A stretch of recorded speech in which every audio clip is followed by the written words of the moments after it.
అమెరికాకి పాకిస్తాన్లో ఒక పెద్ద షాట్ తగిలింది. నెంబర్ 1, పాకిస్తాన్ ఇంత అన్సేఫ్డ్ కంట్రీనా అన్నది అమెరికాకి అర్థమైంది. ఇదివరకు దాన్ని బేస్ కింద వాడాలనుకుంది. F-16 యుద్ధ విమానాలు ఇచ్చింది. సరే, వాళ్ళు ఏదో తాలిబాన్ల మీద దాడికి అనుకునే కంటే కూడా చైనా రేపు పొద్దున ఏదన్నా ప్రాబ్లం అయితే చైనాకి చెప్పడం కోసమని పాకిస్తాన్ని ఒక స్థావరంగా వాడుకుంది అమెరికా. అయితే తాలిబాన్ల నుంచి వెనక్కి వెళ్ళిపోయినప్పుడు ఇంకా ఇది ఎందుకులే అనేసి ఇప్పుడు తాలిబాన్లకు ఎట్లయితే తన ఆయుధాలు గిఫ్ట్గా ఇచ్చి వెళ్ళిపోయిందో పాకిస్తాన్కి అట్లా F-16లు గిఫ్ట్గా ఇచ్చిపోయింది.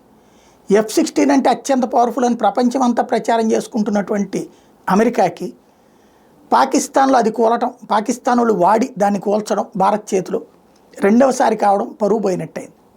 నెంబర్ 2 వచ్చేటప్పటికి ఈ F-16 విమానాలు ఉన్నటువంటి ప్రదేశం మీదన కూడా బాంబులు పడ్డాయి అన్నటువంటిది కొత్త అంశం.